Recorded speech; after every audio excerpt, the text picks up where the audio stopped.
Primeiramente, antes de mais nada, gostaria de dar boa tarde para Vossa Excelência, que preside essa sessão, e também agradecer pela atenção que foi dispensada para este advogado, que está em início de carreira, mas procura brigar pela justiça. Já a ilustre promotora, quero agradecer também pelas palavras que foram proferidas ali no início. Entendi, igual eu comentei com a senhora, venho assistindo diversos júris, venho acompanhando e parabéns pela sua oratória, soube expor os fatos. Teve algumas questões, obviamente, que eu discordei, mas procurei em nenhum momento interromper, até porque eu acho que é válido, essa 1h30 que a gente tem de fala, qualquer interrupção acaba tirando o raciocínio, mas caso, já deixando aqui aberto, caso a senhora entenda, olha, a defesa está fugindo de algo que está ali, os fatos, que a senhora fala ali, a interrupção. Mas se a senhora verificar, olha, não, de fato está seguindo os fatos, os depoimentos, eu peço que a senhora até deixe correr, porque é uma forma da gente conseguir manter o raciocínio e transparecer ali para os jurados o que a gente está almejando, tá? Então, meus sinceros cumprimentos e obrigado mais uma vez pelas palavras. Paulo, meu irmão, obrigado pela atenção, tá? Não te conhecia, passei a conhecer e já te admirei muito pela atenção que foi dispensada desde lá de baixo, explicando algumas questões e deixando tudo muito bem claro, tá? Então, meu irmão, de antemão já te agradeço, tá, por toda essa atenção que foi dispensada. Aos policiais é a mesma coisa, tá? Sem os senhores aqui não haveria segurança, sem os senhores aqui, a gente estaria inseguro e provavelmente indefeso. Por que indefeso? Porque a Polícia Militar, a Polícia Civil e as demais polícias, elas estão aqui exatamente para isso, para servir e proteger. Também gostaria de estender meus cumprimentos para os serventuários, oficial de justiça, todos aqui presentes. Meu colega, Ronaldo, que encarou aqui essa labuta ao meu lado, gostaria de saudar ele também, cumprimentar os familiares do acusado que aqui se fazem presente, que aqui buscam não a absolvição, mas justiça, cumprimentar os meus colegas que nesse momento estão do meu lado, me apoiando, me incentivando e todo mundo junto, Excelências, queria iniciar minha fala, primeiramente, dando boa tarde para todos. Nunca vi vocês, Aí é uma questão até que eu preciso destacar, pedir perdão. Por quê? A lei determina que o meu tratamento com Vossas Excelências sempre tem que ser exatamente dessa forma. Vossas Excelências. Porém, pode ter alguns momentos que eu posso, ali na questão da fala, acabar deixando de chamar de Vossas Excelências e chamar de vocês. Mas nada contra nenhum que está aqui, mas é só a questão da fala em si. Então não tenho nada contra ninguém, nem a intenção de ofender. E aí, por que Vossas Excelências estão aqui hoje? Estamos julgando um crime de homicídio, um crime de competência do Tribunal do Júri. E quando que é um crime de competência do Tribunal do Júri? É aqueles crimes dolosos, contra a vida. E por que eu estou fazendo essa breve introdução com Vossas Excelências? Porque é importante a gente saber o porquê a gente está aqui e o que a gente vai fazer aqui. Hoje a gente está aqui para dizer se aquele rapaz, o senhor Luiz, meu irmão, esqueci de dar boa tarde, então desde já uma boa tarde, se aquele rapaz agiu em legítima defesa, igual eu já havia mencionado a doutora Roberta, se esse rapaz agiu de uma maneira que pode se considerar um crime hediondo, que é o homicídio qualificado, ou se esse rapaz, no desespero da situação, porque se via ameaçado, acabou agindo de uma forma ali inesperada. Tem essa questão agora da Barbie, tá saindo direto? E eu trago aqui para Vossas Excelências uma fala que também é dessas questões de desenho, animação e tudo mais. Que é aquela frase, com grandes poderes vem grandes responsabilidades. Hoje, Vossas Excelências têm o poder para fazer a justiça. Eu não estou falando que Vossas Excelências têm que absolver, eu não estou falando que Vossas Excelências têm que condenar. Eu estou falando que Vossas Excelências, com base no que se extrai daqui, vai decidir a justiça, vai fazer a justiça. E aí, eu preciso trazer aqui a Vossas Excelências uma questão. Quando que começou a humanidade, a gente já se falava em homicídio. A Bíblia está aqui. O primeiro homicídio da humanidade, Caim matou Abel. Um homicídio que se a gente traz para os tempos de hoje, poderíamos falar que era um homicídio qualificado, poderíamos citar, fazer referências, enfim. Mas na própria Bíblia, logo no início da humanidade, também teve um homicídio de Davi contra Golias. E nem todo mundo olha com essa repugnância. Ou seja, desde o início dos tempos, a gente tem o homicídio, que a pessoa, de fato, tem o dolo. O que é o dolo? A intenção de matar. E tem aquele homicídio que a pessoa faz porque era necessário. E aí, por que eu estou trazendo isso para Vossas Excelências? Hoje, o papel de Vossas Excelências é simples. A gente vai discorrer sobre os fatos. Procurei ser sucinto, tá? Estamos no final do mês. Vossas Excelências provavelmente já fizeram diversos júris, então estão cansados. Só que por mais que eu procure ser sucinto, eu preciso me atentar aos fatos. Eu preciso me atentar ao que ele disse. Eu preciso me atentar ao que está aqui. No depoimento, nas declarações que foram prestadas, seja lá em fase policial, seja quando ele sentou aqui para dar as declarações dele. E aí, em cima disso, o que a gente faz? Tem um princípio muito interessante no direito penal. Qual é esse princípio? Na dúvida, se absolve o réu. Ou seja, princípio do indúbio pro réu. Mas por que foi criado esse princípio? A gente pode se perguntar. Esse princípio foi criado exatamente na função que o Estado, tá? Ele tem muito mais aparato para comprovar qualquer crime. Ele tem muito mais aparato para ir buscar qualquer evidência. Logicamente, tá? Igual já adiantado pela douta promotora, este causídico ele não estava atuando no processo do acusado no momento que ocorreu o crime, no momento das declarações na delegacia e tudo mais. E aí a gente verifica que lá na delegacia fizeram menção a pessoas, né, que sequer foram intimadas para comparecer. Isso é culpa da promotora? Não. Isso é culpa minha? Não. Isso é culpa do delegado? Não. Provavelmente alguém aí negligenciou a respeito de que dizem na delegacia que teve uma pessoa que viu. Mas por que essa pessoa não veio para os autos?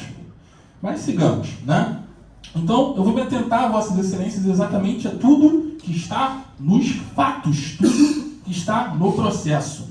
Se Vossas Excelências, tá? São 7, não é isso? Então, se Vossas Excelências, qualquer um, verificar, olha, o Paulo, ele está fugindo do que está no processo, Vossas Excelências têm o poder e podem e devem me interromper. Então, eu não vou sair de nada que está no processo. Eu vou buscar a verdade real do processo, com base nos depoimentos, com base em tudo que a gente tem aqui. Então, vamos aos fatos, né? Como iniciou esses fatos? Como foi narrado esses fatos? Lá atrás, né, a vítima, ela teria contratado o Luiz para fazer um serviço no carro dele. Gente, não entendo nada de mecânica, tá? Sou um zero à esquerda. E eu vou explicar com base no que eu estou entendendo. Se alguém aqui tem um entendimento maior, show. Mas eu vou explicar com base no meu entendimento. A vítima foi lá, falou, Luiz, eu quero que você conserte meu carro. Você conserta carro, Luiz? Sim, né? Eu quero que você conserte meu carro. Eu não sei qual é o problema do meu carro, mas eu queria, Luiz, que você verificasse porque ele está rateando, né? Esse é o termo utilizado por ele. Luiz, beleza. Eu vou limpar as peças do carro.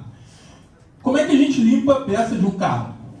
Ou através de óleo diesel ou de gasolina, né? Então, o Luiz tinha uma garrafa, né, igual ele mencionou, de 2 litros que tinha combustível para fazer a limpeza das peças do veículo de Marcelo Hora Vítima. E fez o trabalho. Ele fez o trabalho que ele foi contratado, fazer a limpeza. Fez a limpeza.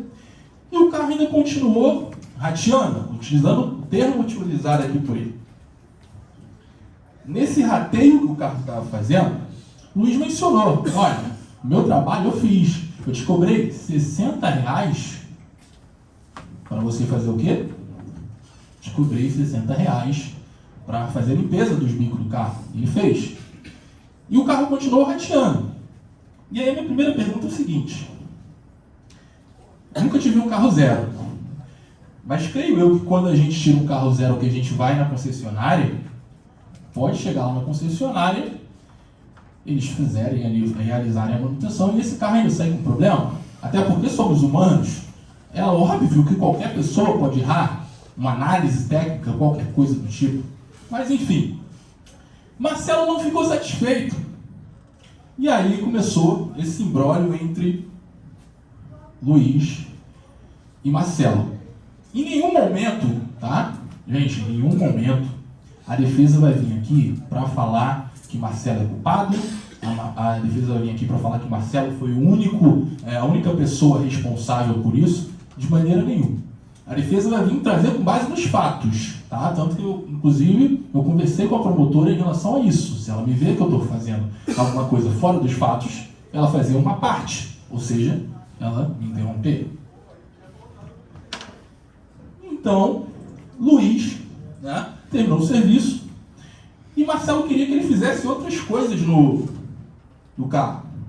Foi quando o Luiz falou: opa, peraí, você me contratou para fazer a limpeza e eu fiz.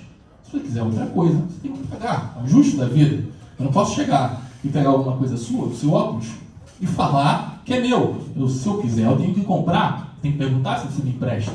Se eu quero uma prestação de serviço, né, eu tenho que pagar por isso. Foi exatamente o que você fez. Você chegou na ótica, você fez o quê? Você pagou e recebeu. Então o Luiz falou: Marcelo, se você quiser alguma outra prestação de serviço, você tem que pagar. E aí Marcelo não gostou. E aí começou esse imbróglio entre eles. Nos depoimentos narrados, tá?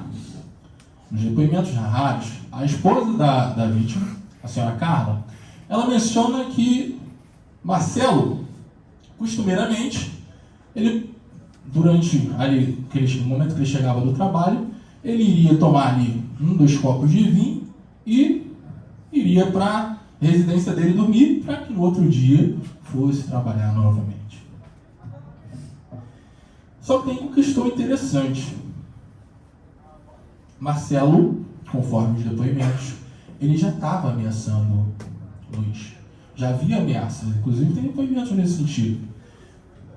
Inclusive a testemunha falou que Marcelo vinha ameaçando Luiz por conta desse problema. Marcelo vinha xingando Luiz. E Marcelo vinha causando esse certo receio nele. Afinal, se alguém for ameaçado, não vai sentir um receio? A região onde eu moro não é de tráfico, não é de milícia. Mas com certeza, se eu for ameaçado por alguém, eu vou ficar pelo menos receoso em relação àquela pessoa. Se eu chegar para qualquer um de vocês e falar: de hoje você não passa, vocês já vão ficar espertos. E se eu falar assim: na primeira chance que eu tiver, eu vou matar um dos jurados? Acho que vocês vão começar a ter um receio ali naquela ameaça. E segundo os depoimentos que traz aqui, tá? Que eu tenho o depoimento do Rogério, que o Rogério ele fala o seguinte: Paulo, você pode abrir o depoimento do Rogério, página 59, por favor? Gente, eu vou ser bem transparente, tá? Todos os depoimentos que a doutora promotora ela abriu, eu vou abrir para mostrar também a versão da defesa. Não é justo eu passar por aqui, né, ler e pular algumas partes. Então eu vou abrir tudo com vossas excelências aqui, tá? Consegue? Então vamos lá. Vou ler completo, né? Um depoimento relativamente curto. Vamos lá. Que conhecia a vítima mencionada nos autos, né? Todos conseguem ver? Eu estou tampando alguém? Que conhecia a vítima mencionada nos autos apenas de vista, pois esta residia ao lado da sua casa, ao lado da casa de uma tia do declarante, que era Rogério, que não era amigo e nem inimigo da vítima, ou seja, não tinha motivo nenhum para falar besteira aqui. Vamos lá. Mas às vezes frequentavam a mesma barraca, mas sequer sabia o nome ou apelido de Marcelo. Que conhece Graxa, cujo nome é Luiz e o pai cujo nome é Luiz e o pai deste é dono de uma oficina localizada na rua Assis Mário, na rua que aconteceu os fatos, inclusive. Perto de um restaurante conhecido como Pizzaria ou Restaurante do Peixe, que no dia do fato, em data que não sabe, que não se recorda, sabendo ter sido em uma sexta-feira, após chegar do trabalho, vamos lá, só não estou conseguindo enxergar ali, Paulo. Pronto, após chegar do trabalho, saiu para beber, indo para a esquina da rua do Bar do Rui, com a rua Candelária, acreditando ter chegado no local por volta das 8 horas. Tá? Então frisa, pessoal, quero que vocês frisem muito em relação ao horário. Tá? Chegou por volta das 8 horas, que já encontrou na esquina o Graxa. O Graxa é o Luiz. A cunhada do declarante, também ele encontrou, como encontrou a companheira de seu irmão, Leonardo Felizbino, e um colega de sua cunhada conhecido por Pelinho, que ficaram bebendo ali na esquina, compraram a bebida na barraca da Maria e levaram para a esquina. Todos eles, o grupo, tá? Todo o grupo ficou bebendo. Levaram para a esquina. Que a vítima passou pelo local 2 ou 3 vezes. E aí eu vou destacar o que a douta promotora disse. A vítima passou pelo local 2 ou 3 vezes, indo para o bar da Maria, onde bebia, voltando em seguida. Que a vítima passava com um copo de vinho na mão, mas nada falava. Tá? Então, estou frisando exatamente quando ela bateu. Nada falava. Deixa eu ver como eu perdi. Pronto. Não se dirigindo a nenhum dos presentes. Que Cabeludo, que mora na rua do Rui, depois da esquina, e que antes estava na barraca da Maria, foi onde estava esse grupo. Cabeludo chegou lá. Foi onde estava esse grupo e falou que a vítima estava armada e que queria matar o Graxa. Só uma pausa aqui. Esse depoimento ele foi prestado em abril de 2010.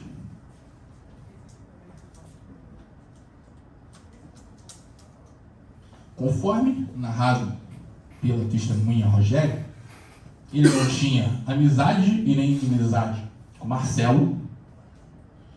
E então, esse depoimento, nada, ele estaria sendo ameaçado, ele estaria sendo coagido por Luiz para falar aquilo. E lá na delegacia ele fez a menção desse Cabeludo. Página, cadê o Cabeludo?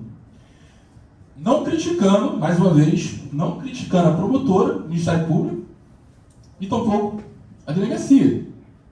Mas se a gente, né, tem informação que uma pessoa chega pra gente, vamos lá, ó, jurados, fulano de tal disse que vai te matar. Fulano de tal vai fazer alguma coisa contigo. E esse fulano de tal não falou só para uma pessoa. Ele falou o quê? Pro grupo. Ele falou que pro grupo que estava ali, ó, Marcelo tá falando que vai te matar. E a polícia não intima esse Cabeludo, não localiza esse Cabeludo. Pode ter sido falha? Sim. Mas continuemos, né? Segundo o relato também, tá? Importante, a vítima costumava chegar do trabalho, tomar 2, 3 copos de vinho e ir embora. Foi bem isso que eu ouvi e foi bem isso que eu li. Porém, a gente tem diversos depoimentos aqui que consta que a vítima estava bebendo desde as 8 horas. Então vamos lá. Mais uma vez, eu não estou aqui querendo desmerecer a imagem da vítima, eu estou querendo fazer a realidade dos fatos. Se essa realidade for para a condenação dele, se faça justiça. Eu posso falar que eu sou um jovem advogado, mas que eu luto pela justiça de uma maneira igual um leão.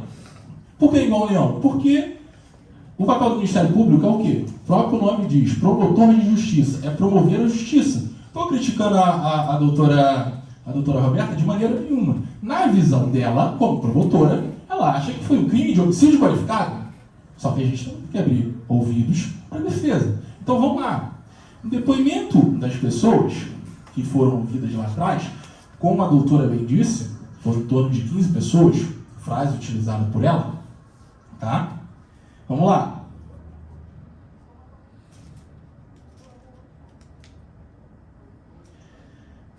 Depoimento de Cosmo Soares, página 34, tá? Eu botei um destaque aqui, tudo que tiver destacado é porque é importante que Vossas Excelências tenham conhecimento. Depoimento de página 34, Cosmo, tá? Que Marcelo, que é a vítima, era sobrinho do declarante na época dos fatos. Número que não sabe, e ele não sabia informar o número da residência do Marcelo. Que na data do fato, por volta, aqui, ó, vou até mostrar aqui, se tiver alguma coisa de errado, o senhor fala, por favor, tá? Que na data do fato, por volta de 1h da manhã, encontrava-se dormindo em sua residência quando Tiquinho, filho de Dona Maria, dona da barraca onde se deu o fato, foi chamá-lo. Ou seja, ele estava dormindo, estava batendo aqui. Se tiver alguma coisa, você pode me interromper. Mas vamos lá. O tio da vítima estava dormindo e por volta de 1h da manhã ele veio ser informado. Né? Ele veio e falou que foi informado por quem? Tiquinho. Que Tiquinho falou, opa, ó, a vítima morreu. E aí foi o momento que ele tomou notícia. Mas vamos lá, tem mais.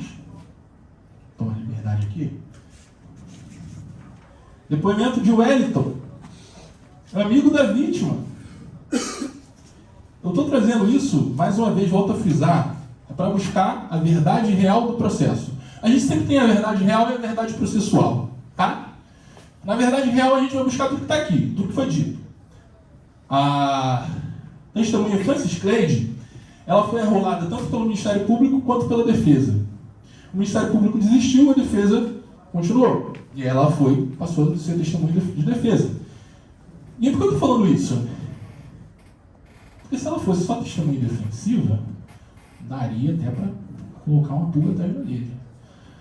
Mas ela não era testemunha defensiva, ela era testemunha de acusação e de defesa. E ela chega aqui, toma o compromisso de dizer a verdade e disse do que vocês ouviram. Mas aí vamos lá. Depoimento de Wellington, amigo da vítima. Esses depoimentos mais curtos, eu nem vou pedir para abrir, mas eu vou sempre pedir para um dos jurados acompanhar para ver se eu estou falando aqui o que está. Se não tiver, peço que vocês levantem a mão, Vossas Excelências, perdão, e me interrompam, tá? Wellington, que não assistiu os fatos que resultaram na morte de Marcelo, vítima mencionada nos autos. Que Marcelo era amiga do declarante e foi criado por Eunice.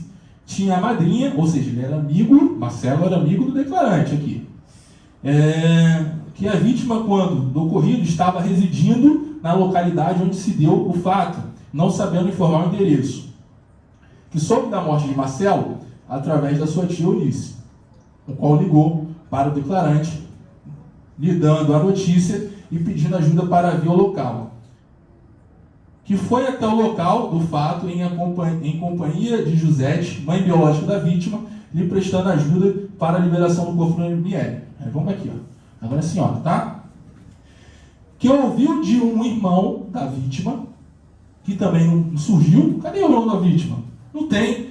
Que ouviu do irmão da vítima, isso o amigo da vítima falando, cujo nome não sabe, que Marcelo, apesar de não ser alcoólatra, gostava de beber um vinho, que no dia do fato teria chegado em casa teria chegado em casa na volta do trabalho, deixando a mochila e se dirigindo para o bar. Marcelo chegou em casa, deixou a mochila e foi para o bar. Se ele chegou no trabalho e deixou as coisas dele, por que ele estaria com um coldre na cintura? Será que esse coldre foi plantado pelo acusado? Porque aqui, no laudo, foi atestado que essa vítima tinha um coldre na cintura. Quem chega do trabalho cansado, por exemplo, eu sou assim, quando eu chego do trabalho cansado, eu quero ficar em casa, dormindo, não quero fazer o que eu sair, mas ele quis sair, cansado. Deixei minhas coisas em casa. Aí eu vou levar só a faca. A pouco eu vou levar só a faca, só um coldre aqui na minha cintura. Tem justificativa? Não tem, mas continuando. Então prestem atenção que esse depoimento é um amigo da vítima que diz, não é um amigo do acusado. Então, igual foi frisado pelo Ministério Público, todos os depoimentos iniciais foram de conhecidos e familiares da vítima, nenhum do acusado. Continuando, né? Tem o depoimento da Josete. Josete é a mãe da vítima. E eu só vou pegar um fato bem aqui destacado, tá? Que não assistiu os fatos que resultaram na morte do seu filho, Marcelo, que soube do fato através de contato telefônico feito por Carla, companheira da vítima. O crime ocorreu por volta de 1h da manhã. Isso, palavras da mãe da vítima. Então, a vítima, conforme as declarações, ela já estava bebendo a partir das 8. Então, 8, 9, 10, 11, 12, 1h da manhã. 5 horas. Em 5 horas, alguém me consegue beber somente 1, 2 copos de vinho? Eu acho que seca rápido, né? Eu não sou de beber, não. Mas bota um chopezinho de vinho no meu colo aí pra ver. Rapidinho vai embora. Mas em 5 horas ele tomou só 2 copos de vinho e foi embora. Para uma pessoa, né, segundo o relato do Ministério Público, que só passava, vou passar no bar, tomar um copo de vinho e vou embora. Ela ficava em torno desse tempo? É estranho. E o pior é o seguinte: se eu vou só beber, por que eu vou levar um coldre comigo? É meio estranho. Mas, continuando, gente, estou apegado aqui aos fatos, tá? E aí vem um depoimento importante. Ruimar Filho. O Ruimar diz o seguinte, que não assistiu os fatos, que conhecia Marcelo, vítima mencionada dos atos, no qual residia próximo, tá? Que só soube da morte de Marcelo na manhã seguinte. Só que ele fala num trecho, páginas 42, caso alguém queira tirar dúvida, que os comentários que foram feitos pelas pessoas na barraca, os quais comentaram que a vítima chegou do serviço, confirmando o que a companheira dele falou. A vítima chegou do serviço, passou na barraca e em seguida foi em casa, onde deixou a bolsa, voltando em seguida da barraca para falar com o Gache. Ué, a vítima... ela chegou, foi em casa, deixou as coisas, mas o principal coldre ela levou. Mas não tem nenhum relato que a vítima estava sendo ameaçada. Não tem. O que se ouviu nas declarações foi que Marcelo ameaçou a vida de Luiz. E parafraseando o que trouxe a promotora, ela disse o seguinte, parafraseando a promotora: a vida é a regra, não a exceção. Por que eu trouxe isso? A vida é a regra. Se alguém é ameaçado de morte, obviamente ela vai ter medo de morrer. Eu tenho medo de cair de bicicleta, de cair de uma moto, imagine de morrer se alguém me promete um mal injusto. Sigamos, tá? Para finalizar a parte das declarações, não tem mais duas. Vamos lá, Ruimar Pai, são 2 Ruimar, duas tá? Tem duas pessoas de nome Ruimar. Inclusive, tem uma questão bem interessante. O oficial de justiça chegou lá para intimar o Ruimar, só que esse Ruimar Pai, ele já morreu. Quem está vivo é o Ruimar Filho. E o oficial de justiça chegou para intimar, só falou o nome do Ruimar, entenderam que era esse Ruimar Pai e não intimou. Isso não sou eu que estou dizendo, está no processo. E aí o que disse Ruimar Pai, já falecido, tá? Que Marcelo, vítima mencionada nos autos, era vizinho e freguês dele. Ou seja, a vítima era freguês de Ruimar Pai. Que Marcelo só bebia vinho, que não assistiu aos fatos que resultaram na morte de Marcelo, que na noite do fato, Marcelo esteve na barraca do declarante, onde ficou até por volta das 8 horas. Se ele fala que a vítima ficou até por volta das 8 horas, é porque ela já estava lá antes. Né? Se a vítima já estava lá antes, ela já estava bebendo. E o que o álcool faz com a pessoa? Pelo menos comigo. Ou a gente fica muito alegre, rindo à toa, igual besta, ou a gente fica violento. O que mais nós vemos são crimes em que uma pessoa ali que estava inserida teve um consumo alcoólico. Então a primeira coisa que eu estou trazendo aqui para Vossas Excelências é isso. Destaque que não foi exatamente como narrado aqui, que Marcelo passava, tomava 1, 2 copos de vinho e ia embora. Para quem toma 1, 2 copos de vinho não precisa ficar 5 horas num local. Pois bem, lembrando que ele estava bebendo e segundo o relato do senhor Rogério, que a gente vai chegar lá, ele mencionou que uma pessoa também chegou para ele, lá para o grupo onde estavam, e disse o quê? Que Marcelo estava dizendo que iria matar Luiz. Isso não só foi a testemunha, o declarante de Rogério. Aquela senhora que está ali, ela também disse isso. Doutor, só não pode fazer depoimento pessoal, tá? Tudo bem, excelência. Rogério, né? Só para frisar mais uma vez. O que ele disse? Que Rogério não é nada de Luiz e não é nada da vítima. Então ele é imparcial. Igual Vossas Excelências têm que ser aqui hoje. Imparciais. E o que Rogério disse sobre Marcelo? Que a vítima passou pelo local 2 ou 3 vezes, indo ao bar de Maria, onde bebia, voltando em seguida. Que a vítima passava com um copo de vinho na mão, mas nada falava, não se dirigia a nenhum dos presentes, que Cabeludo, que mora na Rua do Rui, depois da esquina, e que antes estava na barraca da Maria, foi até onde estava o grupo e falou que a vítima estava armada e queria matar Graxa. Excelências, mas no momento que a vítima fala que vai matar uma pessoa, ela não merece a morte. Qualquer de Vossas Excelências aqui, com certeza, alguma vez já teve problema na prestação de serviço. Ou com luz, ou com algum prestador de serviço, seja ele qual for. Isso justifica alguma de Vossas Excelências ameaçar a pessoa? E o pior, não é uma ameaça de, você vai ver, hein? Não. Se alguma de Vossas Excelências faz um serviço que não é bem atendido, Vossas Excelências têm propriedade para chegar e ameaçar alguém de morte? Não foi uma ameaça qualquer, ameaça de morte. Só que nesse local, nesse grupo, tinha diversas pessoas que acompanharam essa ameaça. E quais foram ouvidas? Vamos lá. Nos depoimentos de Rogério e Maria de Fátima, eles informam que quem estavam presentes no local eram as seguintes pessoas. Priscila, que sabe-se lá por que o delegado não ouviu Priscila, porque ela é uma testemunha ocular. Ela viu o fato. Por que a Priscila não veio? Beleza. Mas ela não veio só para a audiência. Ela não veio nem na delegacia. E olhando isso aqui, de cabo a rabo, não tem nenhuma intimação, não tem nenhuma tentativa de localizar Priscila. E da mesma forma a gente continua. Eles dizem também que a testemunha Francis Clay estava presente. Ela deu o depoimento.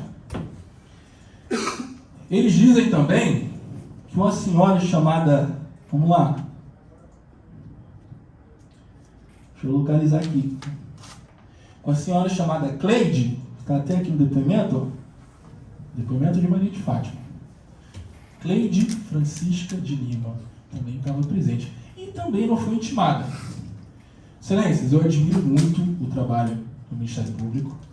Admiro muito o trabalho da Polícia Civil. Mas eu admiro muito a Justiça. O Estado ele é o grande poderoso. Por isso que existe esse princípio do indúbio pro réu. Porque se o Estado não consegue comprovar efetivamente que aquilo aconteceu, na dúvida, se absolve o réu. Por que se absolve o réu? Porque o Estado, com toda essa máquina que ele tem, ele não conseguiu comprovar de forma categórica, de forma concreta. E aí, por que eu estou trazendo isso para vocês, excelências? Vamos lá.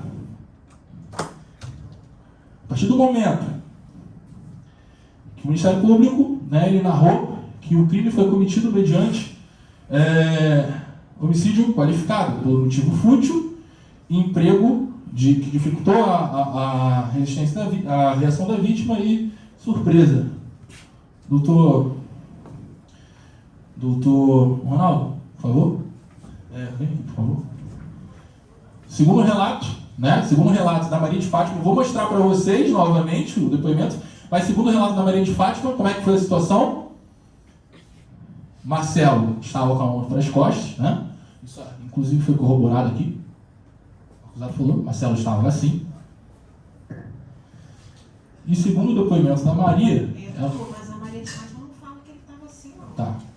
Então, retificando, depoimento do acusado e a gente vai ver o depoimento da Maria, a gente vai analisar isso junto. A Maria diz o seguinte, Marcelo fala, Luiz, chega aí.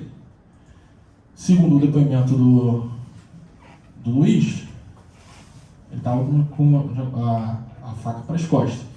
E aí, segundo o depoimento da Maria de Fátima, ela fala, Luiz disse para Marcelo, Marcelo, chega aí. Se Marcelo chegou assim, com a mão para as costas, né? Abre as mãos. Qual é a minha reação? É correr? É dar as costas, tomar uma facada nas costas? Eu tenho quase 2 metros. Esse cara tem seus 1,90, não, 1,80, né? Esse cara, se ele quiser, se eu virar, o tempo que eu virar, ele vai me acertar, independente do meu tamanho. O que eu faço? O que o próprio acusado falou? Ele atacou, qual é a mão que ele atacou? A mão do couro. Atacou a mão. E aí entraram em luta corporal. E aí nessa luta corporal veio as facadas. Obrigado, doutor. E aí o que a defesa vem trazer aqui para vossas excelências em relação a isso? Será que isso foi um motivo fútil? Você está sendo ameaçado conforme as declarações das testemunhas e você se defender? Mas detalhe, eu não vou falar da legítima defesa real. Vou falar da legítima defesa putativa. Mas antes, Paulo, faz uma gentileza para mim, por favor. Solta o depoimento da Maria.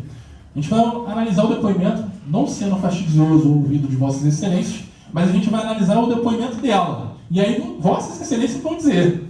Eu só estou aqui para mostrar os fatos. Em nenhum momento ainda eu comecei a falar do direito. Em nenhum momento eu bati o Código Penal. Em nenhum momento eu bati o Código de Processo Penal. Mas vamos falar primeiro dos fatos. Por favor, Paulo.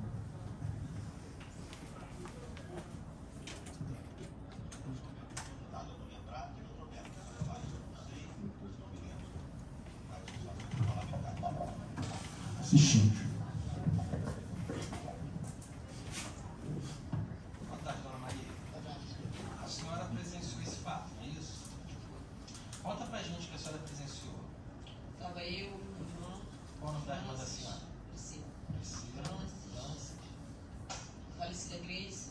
Para. Quem estava presente? Minha irmã, Priscila. Cleide foi falecida, mas ela não faleceu logo depois do fato. Ela faleceu em 2010, 2011. O fato foi em 2009. Só para vocês, vossas excelências, perdão, prestarem atenção. Tinha mais gente, mas não foi intimada. Mas pode seguir. Na rua. Fui frente pro portão, frente. Só que aí a gente viu o Cláudio passar pela porta da rua. Os Cláudio é o Graxa. Aí depois esse Marcelo ia atrás dele. Só que onde que o Luiz Cláudio ia, o Marcelo também ia. Só que aí quando parou na esquina lá perto de casa, que aconteceu tudo isso. Só deu tempo só de pegar a minha filha pequena. Paulo, dá uma parada aí, por favor. O que ela diz? Onde Luiz ia, Marcelo também ia. Pode seguir. A gente só viu os dois, conforme ele segurou a mão do Marcelo. O Luiz Cláudio segurou a mão do Marcelo. Por trás, aí pegou, um segurou a mão e o outro botou a mão na cintura dele. Aí quando viu, ele já tinha caído no chão. Para, Paulo. como que eu faria aqui para Vossas Excelências, só para verificar se eu estou aumentando algo. Doutor Ronaldo, mais uma vez aqui. Como é que ela diz? Luiz com a mão, né? Se precisar voltar, Luiz pegou a mão de Rogério e atacou a cintura dele. Vê se não foi isso que ela falou. Pode seguir. Obrigado mais uma vez, doutor. Então ele atacou a cintura, vamos lá. Luiz Cláudio segurou a mão do Marcelo. Ele segurou assim. Vai pegar essa mão aqui. Ah, tá. Ele Segurou uma mão dele assim. botou para trás. Chegou imobilizando a mão dele para trás, o braço dele para trás, é isso? E a outra foi que botou a mão na cintura e... Para. A mão aonde? Na cintura. Aonde o couro foi localizado? Na cintura. Uma pessoa que ela está com a faca na mão, ela vai precisar, com uma mão imobilizar e com outra botar a mão na cintura? Mas se ele já estava com a faca na mão, era simplesmente ele pegar e golpear a vítima. O depoimento da Maria de Fátima, que era para estar presente aqui hoje, mas não estava. Pode seguir, Paulo. Ah, entendi. Então o Luiz Cláudio, tipo assim, segurou a mão dele como se estivesse mobilizando a mão dele para trás do corpo, é isso? Isso. E com a outra mão do Luiz Cláudio, ele puxou uma faca da cintura e desferiu facada no Marcelo, é isso? Foi, mas só sabendo que ele tinha Para. matado ele... Qual cintura que ele puxou a faca? Ficou em aberto. Porque ele falou, doutora, só uma questãozinha de ordem. O que ela diz anteriormente? Que ele pega um braço do Marcelo e a outra ele foi o quê? Na cintura. Não, ela não falou, ela falou em aberto. Ela não falou em aberto. Vossas Excelências estão acompanhando. Se Vossas Excelências entenderem que é o que a promotora está dizendo, eu entendi aqui que ele foi o quê? Na cintura do Luiz, do Marcelo. Pode seguir, Paulo. Depois ele levantou, caiu no chão os dois. Entendi. Ele levantou e já estava cheio de sangue. Quem O cara levantou? ficou caído. Graxa. Ah, o Luiz Cláudio levantou e o Marcelo ficou caído. Foi. É isso? Entendi. Então, essa parte que a senhora falou, que ele segurou a mão dele, não foi para cumprimentar nem nada, foi para imobilizar ele. Foi tipo para cumprimentar.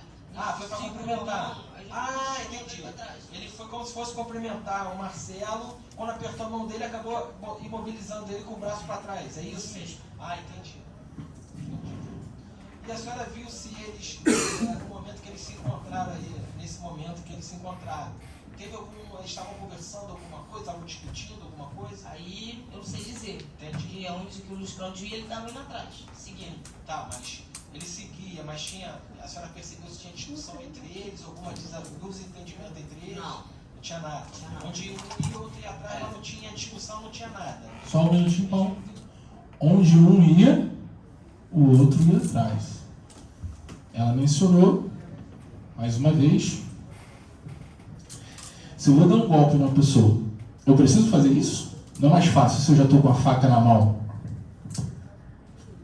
Excelências, respeito totalmente o entendimento do Ministério Público. Mas quem já está com a faca, ela não precisa segurar a mão da outra pessoa para atacar. Pode seguir, Paulo. E a senhora soube qual teria sido o motivo que o Luiz Cláudio teria esfaqueado o Marcelo? Fiquei sabendo depois, foi para gasolina. Gasolina como assim? Gasolina de carro. Carro de quem? Carro do Marcelo. O Marcelo deixou o carro com o Luiz e ele gastou gasolina, Eu ou acho. deixou lá na oficina dele para consertar e não Não sei consertou? explicar direito, não. Só sabe que é um negócio relacionado à gasolina do carro do Marcelo. Isso. Entendi. Mas sabe dizer se o Luiz Cláudio, o Graxa, ele era mecânico de automóvel, ele consertava o carro dos outros? Certo. Conserta. Sabe dizer se o Marcelo teria deixado o carro dele para consertar com o Luiz Cláudio? Também não sei dizer Não isso. sabe. Sabe dizer se eles se conheciam, tinha alguma relação de amizade entre eles? Eu fiquei sabendo que eles se conheciam, que morava quase junto, quase perto. Sabe dizer se teve algum desentendimento entre eles antes? Não. Entendi.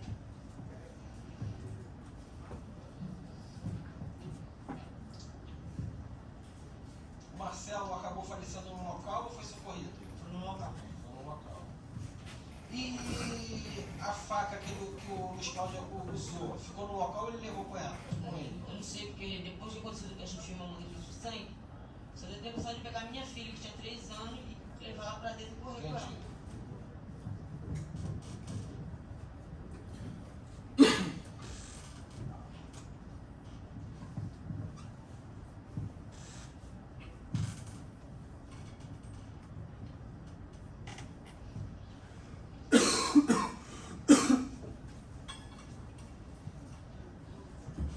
Perguntando para a senhora da faca, porque foi apreendida a faca lá no local. Você recorda? Não. Não, né?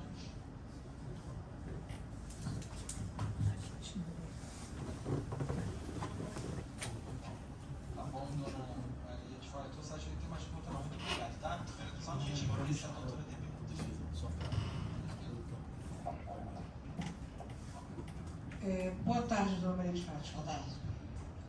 A senhora falou que a senhora, Francis e mais algumas pessoas estavam sentadas na rua bebendo.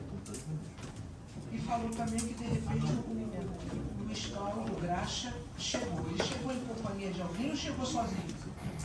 A primeira vez que eu vi ele estava sozinho. Bom, essa primeira vez que a senhora afirma é quando ocorreu o fato ou foi bem antes de ocorrer o fato? Antes. Bem antes? Por volta de que horas? Ele estava passando para lá toda hora. Ele, meu cunhado, Quem é seu cunhado? Rogério. Ah, tá. Então, na hora que ocorreu o fato... Só um instantinho, ela fala que o Rogério estava com ela, assistindo. E a gente viu aqui o depoimento do Rogério. Continua, Paulo. O senhor Rogério, Isso. sim ou não? Sim. Sim. A senhora pode me dizer se o Graxa ou o Luiz Cláudio tem um temperamento violento? Sem dizer só. Sabe me dizer se o Marcelo, a vítima, tinha temperamento violento? Também não. Não. Sabe me dizer se todos estavam alcoolizados ou pelo menos estavam consumindo bebida alcoólica? O Graxa estava bebendo. O seu Marcelo não. Aí eu não sei dizer para a senhora, porque eles passavam para lá e para cá, mas... Desculpa, a senhora disse aí umas 2 ou 3 vezes que deu a impressão de que o Marcelo estava perseguindo o Graxa. Então, não deu para perceber se ele estava alcoolizado, ou se ele estava nervoso, ou se ele estava... Pelo jeito que estava, os dois estavam, parecia que já tinha bebido, mas não estava Tá mais bêbado. para Paulo, satisfeito. O que ela diz? Parecia que Marcelo estava perseguindo o Graxa. Aí a advogada ou defensora, não me recordo, ela pergunta assim, mas parecia que ele tinha bebido? Os dois? Ela afirma. Não vou trazer aqui novamente o depoimento da Carla, né, para não ficar sendo fastidioso ouvir de Vossas Excelências, mas vou relembrar. O que Vossas Excelências ouviram do depoimento de Carla? Que ela soube que o marido comprou uma faca para churrasco. Só que ela não viu o coldre. Tanto que quando perguntado, né, quando ela foi perguntada a ela, E ela também não viu ele portando essa faca, né, doutor?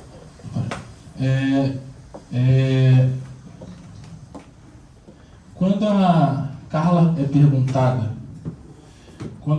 perguntada se viu algum coldre, perguntada se o marido andava armado, o que ela responde? Ela responde, não, meu marido jamais faria isso. Volto a dizer, não estou aqui para queimar, imacular a honra, a imagem de Marcelo, mas estou trazendo a verdade dos fatos. E ela fala, não, meu marido nunca andaria assim. Não é possível que esse coldre foi forjado. Até porque, segundo os relatos das declarações, a partir do momento que Luiz viu que Marcelo não estava reagindo mais, ele levantou e correu, vazou, deu linha na pipa. E aí o seguinte, no depoimento da Carla, ela em nenhum momento menciona que sabia que Luiz estava consertando o carro na casa dela. Como é que ela nunca viu esse moço aqui no quintal da casa dela fazendo a manutenção do carro? Então, né? E também nunca viu, assim como também nunca viu o coldre. Ou seja, da mesma forma que está sendo levado, que o fato se deu por conta de um carro, também tem que ser levado em consideração a questão da faca, que não sou eu quem está dizendo foi o laudo, é um perito. Mas sigamos. E aí, excelência, eu trago essas questões para vocês, para a gente começar a discutir parte técnica. O que é um crime? Um crime é um fato típico, ilícito e culpável. Para a gente ter um crime, a gente precisa desses três. Houve um fato? Houve. A morte de Marcelo. Houve um fato ilícito e culpável? Aí a gente vai discutir. O fato houve. Agora, a ilicitude da questão, vamos lá. O que é a legítima defesa? Tá? Isso quem diz não sou eu, quem diz é a lei. Bota no artigo 25 para mim, do Código Penal.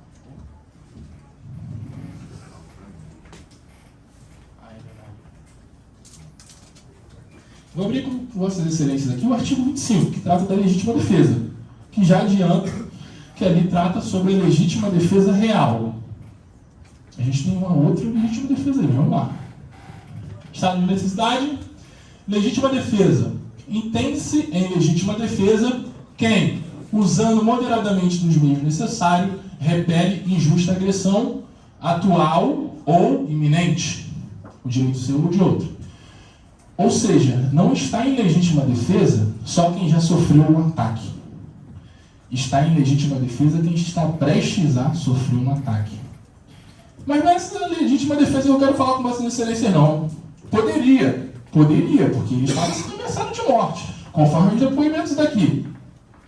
Mas o que eu vou trazer é o seguinte: a legítima defesa putativa. O que é uma discriminante putativa? Uma discriminante putativa é toda aquela que é imaginária. Tem a legítima defesa real, que eu estou ali na iminência de sofrer um ataque, ou estou sendo atacado, e tem a legítima defesa putativa, que é aquela que você está imaginando que vai ser atacado. Se eu chegar para qualquer um de vossas excelências aqui e prometer, de hoje, um de vossas excelências vão ser caçados, um de vossas excelências vão ser mortos. Vossa excelência já não vai ficar meio assim quando eu ver lá fora? Com certeza. Com certeza. O ser humano, ele não é uma máquina. Então, se esse ser humano está sob alguma ameaça, ele vai ficar andando ali esperto, ele vai ficar andando de uma forma mais cautelosa. Isso aí é padrão. E o que a legítima defesa putativa faz? Ela é uma causa excludente de ilicitude. Ou seja, o fato ocorreu.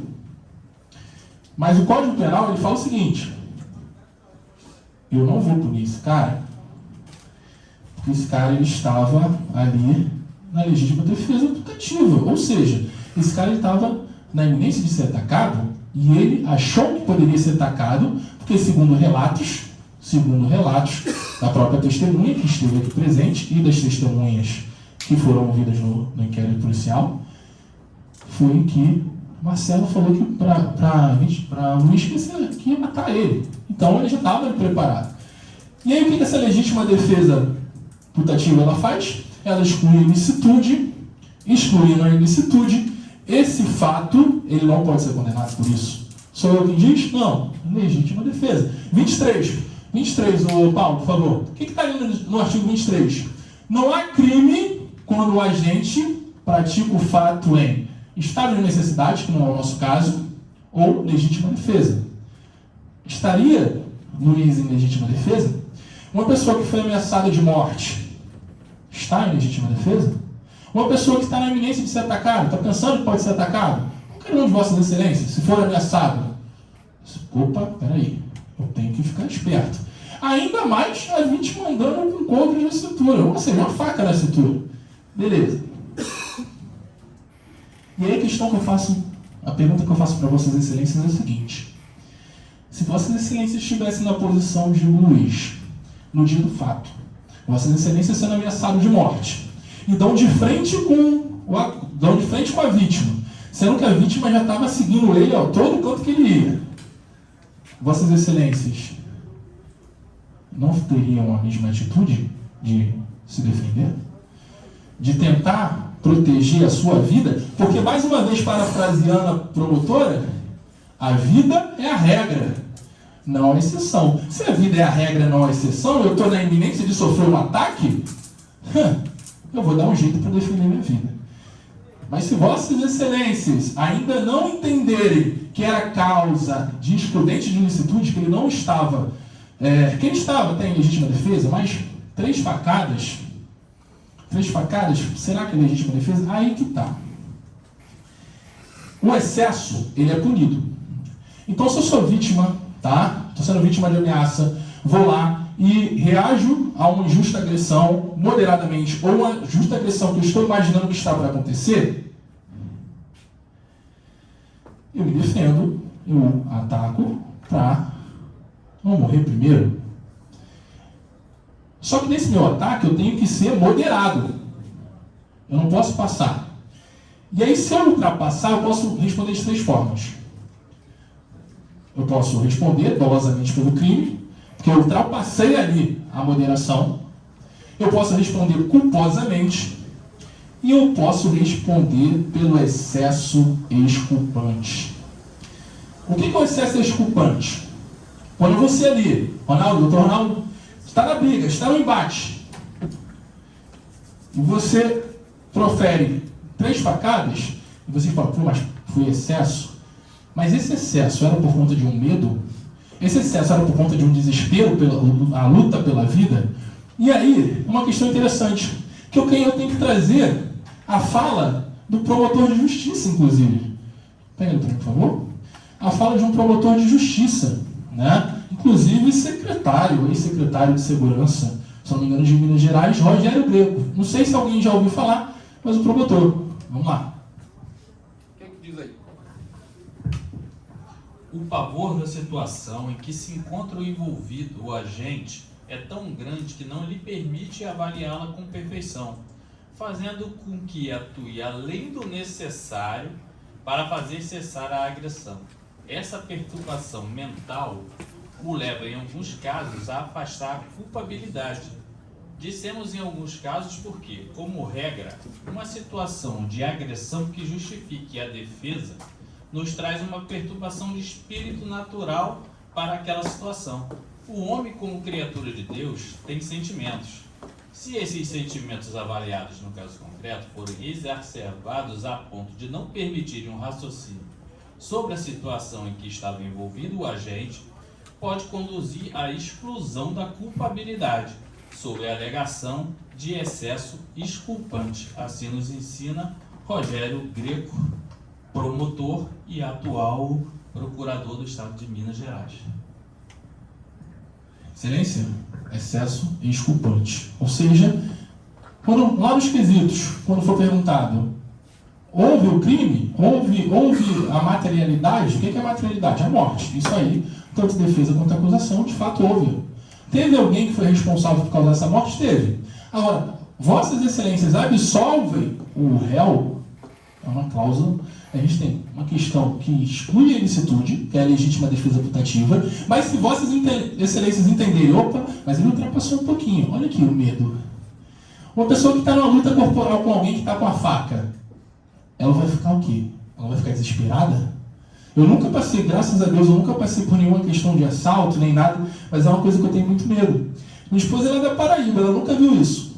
Uma vez a gente entrou em uma comunidade e o pessoal colocou um fuzil na frente do carro, não fizeram nada, não roubaram o carro. A partir disso, nunca mais ela quis passar naquela localidade. Olha o medo imperando. Então, continuamos, tá? E aí eu vou perguntar para vossas excelências. Será que é só o Rogério Greco que diz isso? Um promotor de justiça falando sobre excesso exculpante. Não. Paulo, coloca no CPM, por favor. O Código de Processo Penal Militar, ele é um código muito mais rígido. Ele é rígido até por demais. E o que está ali também? Olha só, já tem excesso exculpante no Código Penal Militar. O que é ali, ó? Vamos lá. Excesso culposo, tá? Excesso excusável, vamos lá, excesso culposo. A defesa que, em qualquer dos casos de exclusão do crime, excede culposamente os limites da necessidade. Responde pelo fato se este é punível a título de culpa. Excesso excusável, que a gente está conversando aqui. O que é o excesso excusável? Não é punível o excesso quando resulta de excusável surpresa ou perturbação de ânimo em face da situação. Uma pessoa que está se defendendo, uma pessoa que ela está brigando em luta corporal, outra pessoa que está com a faca, ela não está em uma situação de perturbação, e isso é o Código Penal Militar. É um código que ele é muito mais rígido. Né? Pois bem, a gente tem aqui um doutrinador chamado Guilherme Lúcio. É desembargador também. Tá? Tem várias causas. E o que ele fala sobre o excesso exculpante? Vamos lá. O excesso exculpante é um fruto da perturbação de ânimo, do medo ou da surpresa exagerada no ataque. Trata-se de uma causa supralegal de exclusão da culpabilidade. Excelências. Todo mundo falou. Todo mundo não, mas a maioria dos depoimentos, o que a gente trouxe? Que Marcelo estava falando que ia matar. Marcelo estava falando que iria matar Luiz, acusado. Inclusive, isso aqui é um marca, eu uso para marcar as páginas, que é eventualmente uma régua de 17 centímetros. Lá no laudo está dizendo que a faca tinha 19. Né? Com 17 centímetros. Eu estou com a faca na cintura. Tá? Uma faca ela não dobra. Tá? Vamos lá. Uma faca ela não dobra. Sentei. Tem como? Eu estou sentado e a faca não dobrar. Se essa faca ela continua reta, ela vai me machucar. Coloquei nas costas. Quando eu sento, não fica um volume nas costas? A faca ela não fica destacada? Então, para uma pessoa que ela está com a faca, isso que eu queria discutir com Vossas Excelências. Se ele de fato estava com a faca, para que ele iria segurar a mão, o braço de Marcelo? Para que ele iria na cintura? Não era mais fácil se eu estou com a faca no ataque de frente? Aqui é muito mais fácil, eu consigo reagir mais rápido. Perfeito. E aí, em relação a esse excesso exculpante, não sei se vocês viram um caso daquela Ana Hickman, né, eu acho que é apresentadora, um negócio assim, que um fã invadiu o quarto do hotel e o cunhado da Ana Hickman, ele deu 2 tiros na cabeça da vítima. E ele foi absolvido exatamente com essa tese. Porque é uma situação de desespero. É uma situação que você está lutando pela sua vida. Vocês já ouviram falando do pacote anticrime, né? O pacote anticrime, ele é um projeto do ex-ministro Sérgio Moro. E ele veio para agravar as penas. Paulo, coloca no pacote anticrime. Esse projeto, tá? Como é que funciona? Ele não foi aprovado. Parte dele foi. Mas olha a parte que não foi aprovada ali falando. Vamos lá. Ali, ó. Artigo 23. Espera aí. A gente que correge, não? Tá. Ó. Paulo, é o 25, parágrafo, inciso 1º, tá? Você consegue descer um pouquinho. O projeto de lei que previa ser mais grave o crime, ele já está trazendo excesso desculpante, entendeu?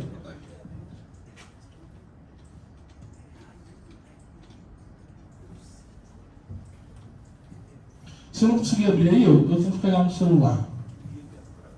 Para pedir para todo mundo ler.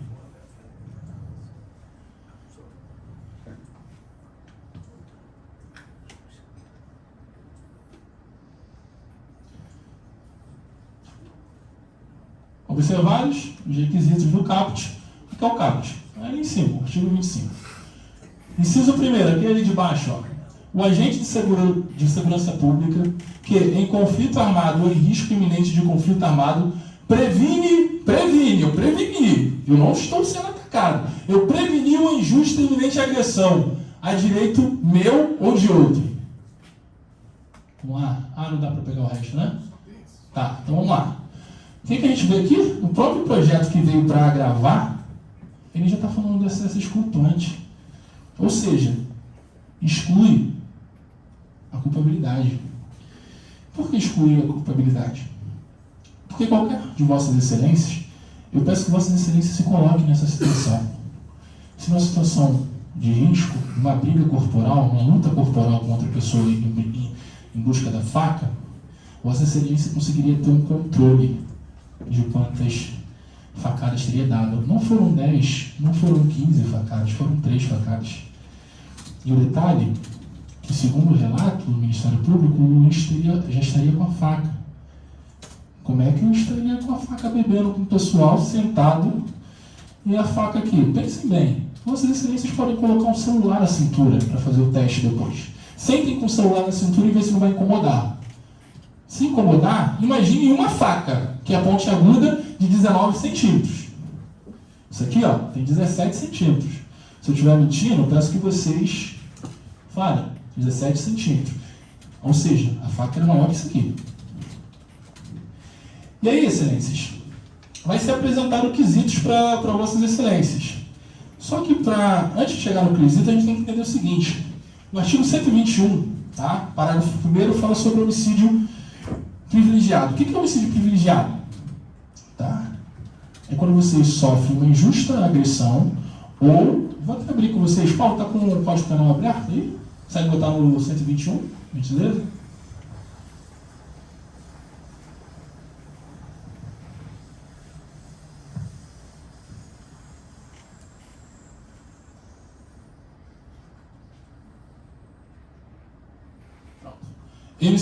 Homicídio, privilegiado. Esse primeiro aqui. Se o agente comete o crime impelido, por motivo de relevante valor social ou moral, ou sob o domínio de violenta emoção, ou logo em seguida injusta provocação da vítima, o juiz pode reduzir a pena de 1/6 a 1/3. A vítima, quando ela fala que vai matar, ela não está fazendo uma injusta provocação? A vítima, quando ela chega em casa e deixa as coisas dela e sai para beber com um coldre na cintura, muito provavelmente com uma faca, porque ninguém sai com um coldre na cintura sem nada. Ninguém usa uma capa do celular sem o celular.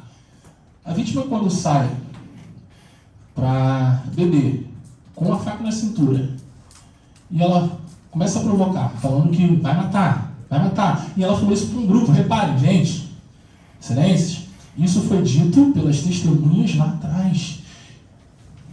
O Rogério afirma que uma pessoa chamada Grace, uma pessoa chamada Priscila, e a testemunha Francis Cleide afirma que uma pessoa chamada Cleide viram, e a delegacia não intimou essas pessoas para prestar o depoimento. E por que eu estou trazendo isso para vossas excelências? Mais uma vez, na dúvida, se vossas excelências tiverem mínimo de dúvida, é absolução. Porque o Ministério Público, a delegacia, o Estado, tendo todos os aparatos necessários, não conseguiu trazer ali a verdade real. Só para concluir, em relação aos qualificadores, tá? Tanto por motivo fútil, quanto por emprego que dificultou a defesa da vítima ou emboscada, motivo fútil. É motivo fútil a gente se defender por conta de uma ameaça? Eu estou defendendo a minha vida. O que é motivo fútil? Com todo respeito, isso aqui é amendoim. Peguei esse amendoim, joguei no chão, o senhor pegou e me deu um tiro na cabeça. Isso é um motivo fútil. Diferente de uma ameaça de morte. Uma ameaça de morte você está se defendendo. O que é uma emboscada? Tá? É quando você, de forma... monta como se fosse uma empreitada para você pegar a vítima de surpresa. Ué, se a vítima foi pega de surpresa, ela estava no corpo. Porque ela estava falando que ia matar. Isso não sou eu quem diz. Então, esses qualificadores, a defesa entende que tem que ser afastada. Porque, diante dos fatos que eu trouxe aqui para vossas excelências, eu mostrei. Em nenhum momento eu fugi dos fatos. Eu me ative aqui, ó. E aí, nos quesitos, vão ser perguntadas as seguintes questões. Houve materialidade? Sim. Houve autoria? Sim. O réu tem que ser absolvido se vossas excelências entenderem que ele estava sobre a legítima defesa putativa, que é aquela imaginária que a gente acha que já vai sofrer o ataque, até porque ele estava sofrendo as ameaças, absolve-se o réu. E o excesso exculpante absolve-se? Sim. Porque o próprio Código Penal Militar, que é um código mais rígido, o próprio promotor de justiça, Rogério Greco, juízes, desembargadores, afirmam sobre o excesso exculpante, que é aquele que no desespero você acaba excedendo ali a moderação. E se vossas excelências entenderem que, se tivessem no lugar dele, provavelmente o medo, o desespero também teria influência no pensamento de vossas excelências não iriam conseguir raciocinar direito o que estavam fazendo? Sim. Porque se ele tivesse a intenção de matar, seria muito mais fácil ele estar se ele de fato estava com uma faca, como disse o Ministério Público, chega de frente, esfaqueia, ou quando a vítima e ele caíram rolando, que ele se levantou para correr, não sei se a vítima está viva ou não, vou pegar a faca e vou terminar aqui o serviço. E não foi o que aconteceu. Então, nos quesitos, quando perguntado se o réu deve ser absolvido, a defesa entende que sim. Vossas excelências que vão dizer. Excelências, está vendo isso aqui? Isso é suor.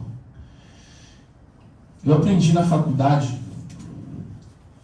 e cada semana, cada dia que passa, eu crio um amor inexplicável pela advocacia criminal. Porque de cada lado tem pessoas com seu ponto de vista diferente e cada um está buscando o quê? A justiça. A promotora não está buscando vingança, ela está buscando a justiça que ela acha que tem que acontecer. E a defesa da mesma forma. Então eu busco o quê? Que vossas excelências ponham a mão na consciência e julguem com base no que foi dito aqui.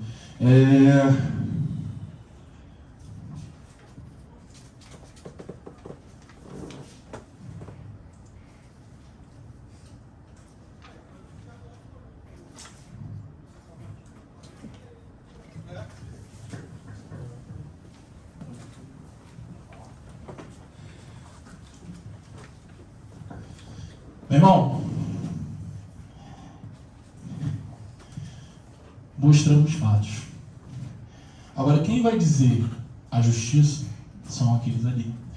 Vocês 7 que estão aí, vocês só estão por uma questão. Vocês nunca tiveram qualquer passagem criminal. É muito fácil a gente falar, eu não mataria, mataria não, mas muito fácil falar, eu não roubaria, eu não estupraria, eu não cometeria qualquer outro crime. Mas Vossa Excelência já pararam para pensar? Põe a mão na cabeça. Eu nunca mataria?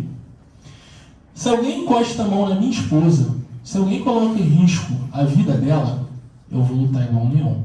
Vossas Excelências devem ter filhos, esposos, maridos, enfim, pai, mãe, filho. Se um desses entes queridos de Vossas Excelências estiver em risco de vida, estiver sendo ameaçado de morte, o que Vossas Excelências fariam se estivesse no lugar do acusado? Meu irmão, esses 7 aqui vão fazer a justiça. Se for absolução, se for condenação, seja lá qual for o resultado, eu saio daqui tranquilo. E se você, Luiz, falar assim, caramba, mas eu não gostei da defesa do Paulo, eu achei uma defesa esdrúxula, é só você chegar ali para Vossa Excelência, falar, Excelência, eu não quero mais essa defesa. E rapidamente, o júri é desconstituído. Então, meu irmão, saiba que daqui sairá a justiça, independente seja ela qual for. Você deu sua versão, as testemunhas foram ouvidas, as declarações foram lidas, os depoimentos foram vistos. Agora, eles vão dizer o que vai acontecer daqui para frente. Excelências, muito grato pela palavra. Mais uma vez, muito obrigado pela atenção, Paulo, doutora promotora. Peço desculpa por qualquer coisa qualquer alteração. Só estou também, igual a senhora, na busca pela justiça. Em nenhum momento quis ofender, se a senhora tiver achado que em algum momento alguma coisa assim, eu peço até excusas por isso. Excelências, a mesma coisa eu tenho para dizer a Vossas Excelências. Peço desculpa que eu estou tossindo igual um cachorro condenado porque eu estou com a bronquite atacada, então eu tenho que ficar jogando isso na garganta, senão eu não ia nem conseguir falar. Mas, basicamente, é isso, tá? Votem com consciência. Não estou aqui para falar que ele tem que ser absolvido. Estou Estou aqui para que vossas excelências, com base no que vossas excelências viram, digam se ele tem que ser absolvido ou não. Vocês 7 são responsáveis por fazer a justiça. Não é vingança. É justiça. A defesa encerra, excelência. Senhor, a doutora falou que vai em réplica. Vai em réplica.